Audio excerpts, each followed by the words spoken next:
অনেক সময় দেখা যায় পিৎজা তৈরির জন্য পারফেক্ট ডো তৈরি করতে না পারলে পিৎজাটা খেতেও ভালো লাগে না। তাই আজ আপনাদের সাথে পিৎজার ডো তৈরির ঝামেলা ছাড়া খুব সহজভাবে পিৎজা তৈরির রেসিপিটা শেয়ার করছি। আমি এখানে 4 পিস পাউরুটি নিয়েছি। এখন দিচ্ছি একটা ডিম।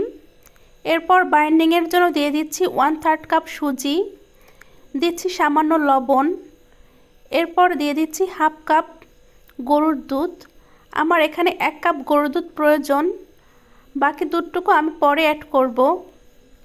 এখন আমি সবগুলো উপকরণ ভালোভাবে নেড়ে নিচ্ছি। নাড়তে নাড়তে দেখা যাবে যে পাউরুটিটা গলে গেছে। কিছু পাউরুটি যদি আস্ত থাকে সেটাও ভালোভাবে নেড়ে চেড়ে গলিয়ে দিতে হবে। এভাবে সবগুলো উপকরণ নেড়ে চেড়ে মিশিয়ে দিয়ে একটা ডো তৈরি করে নিতে হবে। আর এটাই হচ্ছে আমাদের আজকের পিৎজার ডো। আমার ডোটা তৈরি করা হয়ে গেছে। এখন এটা আমি ঢেকে 5 মিনিটের জন্য রেস্টে রেখে দিচ্ছি। এখন আমি পিৎজার জন্য মাংসটা রেডি করে নিচ্ছি। এখানে আমি হাড় ছাড়া হাফ কাপ মুরগির মাংস নিয়েছি।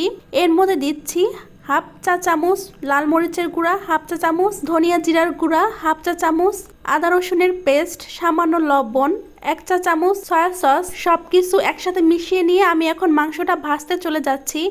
মাংসটা যেহেতু আমি ছোট ছোট পিস করে কেটেছি তাই রেস্টে রাখার প্রয়োজন নেই। চুলায় একটি প্যান বসিয়ে দিয়ে দিচ্ছি 1 টেবিল চামচ পরিমাণ সয়াবিন তেল। এর মধ্যে আমি মাংসটা দিয়ে দিচ্ছি। চুলার আঁচ এই পর্যায়ে হাই টু মিডিয়ামে রাখতে হবে, কারণ লো ফ্লেমে মাংসটা ভাজলে মাংস থেকে পানি বের হবে, তখন আর মাংসের জুসি ভাবটা থাকবে না। মাংসগুলো বেশি কড়া করে ভাজা যাবে না। হাই হিটে 5 থেকে 6 মিনিট মাংসগুলো ভেজে তেল ঝরিয়ে তুলে নিচ্ছি।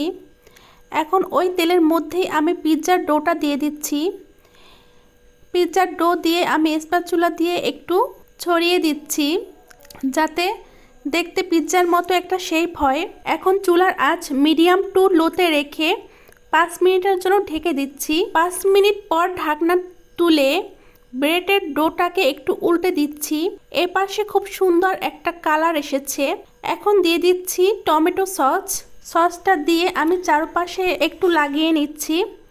আপনারা চাইলে পিৎজা সসও দিতে পারেন। এরপর দিয়ে দিচ্ছি মজেরেলা চিজ। পিৎজা টপিং হিসেবে দিয়ে দিচ্ছি পেঁয়াজ, দিয়ে দিচ্ছি টমেটো। এগুলো আমি কিউব কিউব করে কেটেছি। এরপর দিয়ে দিচ্ছি সেই ভেজে রাখা মাংসগুলো। এখন উপর থেকে আবার মজেরেলা চিজ দিয়ে দিচ্ছি। আমার কাছে ক্যাপসিকাম ছিল না, তাই একটু কালারফুল করার জন্য আমি উপর থেকে কাঁচামরিচ কুচি দিয়ে দিচ্ছি। এখন ঢাকনা দিয়ে ঢেকে চিজ গলে যাওয়া পর্যন্ত অপেক্ষা করছি। 5 মিনিট পরে ঢাকনাটা তুলে নিচ্ছি। চিজটা একদম মেল্ট হয়ে গেছে আর পিৎজাটাও তৈরি হয়ে গেছে। আমি পিৎজাটা এখন সার্ভ করে নিচ্ছি। দেখুন পিৎজাটা দেখতে কতটা লোভনীয় হয়েছে, খেতেও কিন্তু মাশাআল্লাহ খুবই মজার হয়েছে। আপনারা বাসায় খুব সহজে এভাবে ব্রেড দিয়ে পিৎজা তৈরি করে নিতে পারেন, খেতেও কিন্তু খুবই দারুণ হয়। রেসিপিটা ভালো লাগলে কমেন্টস করে জানাবেন। আমার পেজটি ফলো দিয়ে পাশে থাকবেন। সবাই ভালো থাকবেন, সুস্থ থাকবেন। আল্লাহ হাফেজ।